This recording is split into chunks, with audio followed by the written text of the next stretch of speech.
Hysteroscopy IVF ಮಾಡಿಸ್ಕೊಳ್ಳುವಾಗ ಎಷ್ಟೊಂದು ಜನಕ್ಕೆ hysteroscopy ಅಂತ ಸಜೆಸ್ಟ್ ಮಾಡ್ತಾರೆ. ಹಿಸ್ಟ್ರೋಸ್ಕೋಪಿ ಅಂದ್ರೆ ಏನೋ ಒಂದು ದೊಡ್ಡದು ಅಂತ ಗಾಬರಿ ಆಗಬೇಡಿ.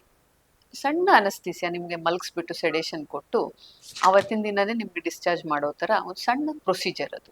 ಏನು ಮಾಡ್ತೀವಿ, ಥ್ರೂ ನ್ಯಾಚುರಲ್ ಆರಿಫೈಸ್ ವೆಜೈನ ಮೂಲಕ ಹೋಗಿ ಸರ್ವಿಕ್ಸ್ ಒಳಗಡೆಯಿಂದ ಯೂಟ್ರಸ್ದು ಓಪನಿಂಗ್ ಇರುತ್ತಲ್ಲ ಅದ್ರೊಳಗಡೆಯಿಂದ ಸಣ್ಣ ಕ್ಯಾಮ್ರಾ, ಒಂದು ಎಂಡೋಸ್ಕೋಪ್ ಅಂತ ಏನು ಹೇಳ್ತೀವಿ ಅದನ್ನು ಹಾಕಿ ನಾವು ಮಾನಿಟರ್ ಮೇಲೆ ನೋಡ್ತಾ ಇರ್ತೀವಿ. ನಿಮ್ದು ಯೂಟ್ರಸ್ದು ಕ್ಯಾವಿಟಿ ಅಂದರೆ ಆ ರೂಮ್, ಮಗು ಬೆಳೆಯುವಂಥ ರೂಮ್ ಸಾಕಷ್ಟು ನಮಗೆ ಇದೆಯಾ, ರೆಗ್ಯುಲರ್ ಇದೆಯಾ, ಹೆಚ್ಚು ಎಡಿಕ್ವೇಟ್ ಆಗಿದೆಯಾ, ಅಥವಾ ತುಂಬ ನ್ಯಾರೋ ಆಗಿದೆಯಾ, ಟಿ ಶೇಪಲ್ಲಿ ಇದೆಯಾ, ಅಲ್ಲೆಲ್ಲ ಅಂಟ್ಕೊಂಡ್ಬಿಟ್ಟಿದೆಯಾ ಒಳಗಡೆ, ಅಥವಾ ಎಕ್ಸ್ಟ್ರಾ ಗ್ರೋತ್ ಪಾಲಿಪ್ ಇರ್ಬೋದು, ಫೈಬ್ರಾಯ್ಡ್ ಇರ್ಬೋದು, ಏನಾದ್ರು ಎಕ್ಸ್ಟ್ರಾ ಗ್ರೋತ್ ಬೆಳೆದಿದೆಯಾ ಅಂತ ಎಲ್ಲ ನಾವು ನೋಡ್ಕೊಳ್ತೀವಿ. ಹಾಗಾಗಿ ಅದು ಒಂದು ಟೆಸ್ಟ್ಗೆ ಹೆದರ್ಕೊಳ್ಳುವಂಥದ್ದು ಬೇಡ. ಮತ್ತು ಕೆಲವರು ಫಸ್ಟ್ IVF ಮುಂಚೆ ಸಜೆಸ್ಟ್ ಮಾಡ್ತಾರೆ, ಕೆಲವರು ಒಂದು IVF ಫೇಲ್ಯೂರ್ ಆದಮೇಲೆ ಸಜೆಸ್ಟ್ ಮಾಡ್ತಾರೆ. ಅದರಿಂದ ಕಾಂಪ್ಲಿಕೇಶನ್ಸ್ ಭಾಳ ಮಿನಿಮಮ್ ಇದೆ. ಈಗ ಅದು ಕರೆಕ್ಟ್ ವೇಯಲ್ಲಿ ಮಾಡುವಾಗ ಅದು ಸಿಂಪಲ್ ಪ್ರೊಸೀಜರು.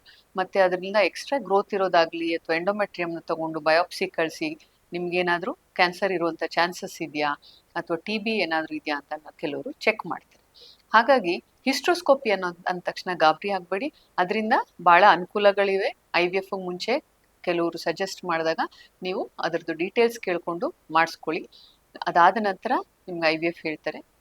ಕೆಲವೊಮ್ಮೆ IVF ಇಲ್ಲ ಅಂದ್ರೂ ಗೈನೆಕ್ ಕಾಸಸ್ ಅಂದರೆ ಇರ್ರೆಗ್ಯುಲರ್ ವೆಜೈನಲ್ ಬ್ಲೀಡಿಂಗ್ ಇರುವಾಗ ಅಥವಾ ಅಬ್ನಾರ್ಮಲ್ ಯೂಟ್ರೈನ್ ಬ್ಲೀಡಿಂಗ್ ಇರುವಾಗ ಅಥವಾ ಸ್ಕ್ಯಾನಿಂಗಲ್ಲಿ ನಮ್ಗೆ ಏನೋ ಯೂಟ್ರಸ್ ಒಳಗೆ ಗೆಡ್ಡೆ ಇದೆ ಅನ್ನುವಾಗಲೂ ಕೂಡ ಇವ್ಯಾಲ್ಯೂಯೇಟ್ ಮಾಡಲಿಕ್ಕೆ, ಟ್ರೀಟ್ ಮಾಡಲಿಕ್ಕೆ ಹಿಸ್ಟ್ರೋಸ್ಕೋಪಿಯನ್ನು ಯೂಸ್ ಮಾಡ್ತೀವಿ.